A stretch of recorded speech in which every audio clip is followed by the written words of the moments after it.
Brought to you by TechnoSpark 20 series smartphones.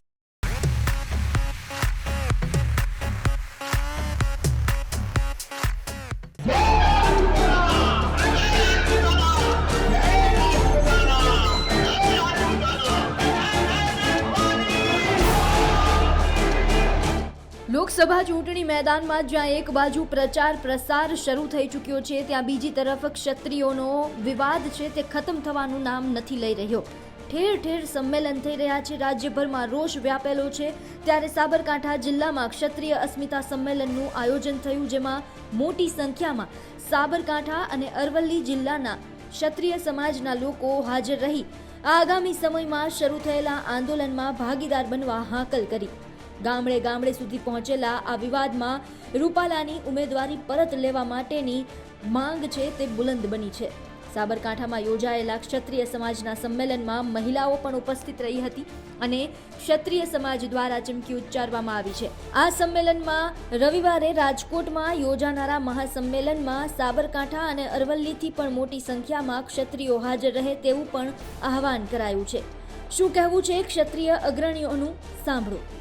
આજે આપણે ક્ષત્રિય સમાજ વર્ષોથી માથા દઈ દીધા છે, માથા કાપીને આવે છે લોકોને. અમે કોઈ દિવસ કોઈ એવા અંગ્રેજો સામે કોઈ કશું કરી જ નહોતું, છતાં પણ રૂપાલા સાહેબે આવી ખરાબ ટિપ્પણી કરી અમારા સમાજ માટે, જે અમને સહન કરી લેવામાં નહીં આવે. અને નારી સન્માન માટે જો ભાજપ સરકાર વાતો કરતી હોય તો હું મોદી સાહેબને વિનંતી કરું છું કે રૂપાલા સાહેબની ટિકિટ રદ કરો. અમે ભાજપ વિરોધી નથી, અમે ભાજપને સાથ સહકાર આપવા તૈયાર છીએ, પણ અમારી એક જ માંગ છે કે અમારી રૂપાલા સાહેબની ટિકિટ કાપો અને અમને ન્યાય આપો. અમે આંદોલન ચાલુ રાખીશું. અમારી એક જ માંગ છે કે બસ ટિકિટ બીજા કોઈને પણ ઉમેદવારી પણ અમારી એક જ બીજું કોઈ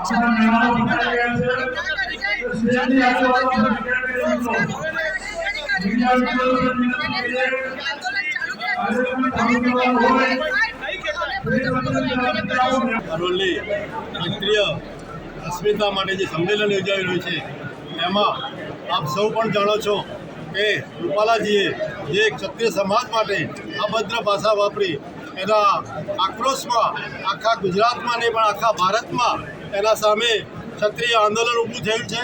ક્ષત્રિય એકલા નહીં, દરેક સમાજ એમને ક્ષત્રિયનો સાથ સહકાર આપી રહ્યા છે અને એમને એક જ માગણી છે ક્ષત્રિય સમાજને કે રૂપાલાજીની ઉમેદવારી રદ થવી જોઈએ, અને નહીં થાય તો દરેક સંમેલનો બન્યા છે એ આપ સૌ જોઈ રહ્યા છો કે કેટલી સંખ્યામાં લોકોનો આક્રોશ છે, અને એ આક્રોશનો શું જવાબ મળશે એ પણ એ લોકો વિચારી રહેશે. આજનું આ સંમેલન છે એ રૂપાલાજીએ જે શબ્દો ઉચ્ચાર્યા છે એના વિશે છે. અને જો રૂપાલાજીની ટિકિટ રદ નહીં થાય તો સાબરકાંઠા અરવલ્લીમાં અપક્ષ ઉમેદવાર બોલાઈ અને ક્ષત્રિય સમાજ એક તરફે મતદાન કરશે. ગમે તેવો સમરબંધી હશે તો પણ અમે ચલાવી લેવાના નથી. હજી અત્યારે પણ એ લોકો અમારા પાછળ મોત ગોઠવીને બધું પોલીસને અમે ડરવાવાળા નથી. અમારે તો એક જ છે કે રૂપાલાજીની ટિકિટ રદ કરો, અને રૂપાલાજીની ટિકિટ રદ નહીં થાય તો ક્ષત્રિયો એમને ક્ષમા નહીં કરે અને બીજી પાર્ટીઓનું પણ નુકસાન થશે. એટલું અમારે બીજું કશું કહેવું. આજે સંમેલનમાં કેવા મુદ્દાઓને લઈને ચર્ચા થશે? આજે સંમેલનમાં કેવા મુદ્દાને લઈને ચર્ચા થશે? બસ આ જ મુદ્દાઓ, બીજા કોઈ મુદ્દાઓ નહીં. એક જ મુદ્દો, રૂપાલાજીની ટિકિટ રદ કરો. માર્ગ પર ચાલવાનું છે કે રૂપાલાની ટિકિટ રૂપાલાને રદ કરવો જોઈએ, અને સત્રાણીઓ સાવજ જેવા ભાઈઓને સાથ સહકાર આપશે. અહિંસાના માર્ગે અમે ચાલીશું.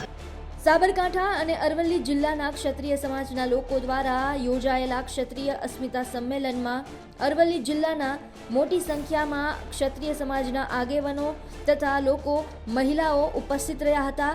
જેમાં એક જ માંગ જોવા મળી કે રાજકોટ બેઠક પરના ભાજપના ઉમેદવાર પરસોત્તમ રૂપાલાની ઉમેદવારી પરત ખેંચવામાં આવે.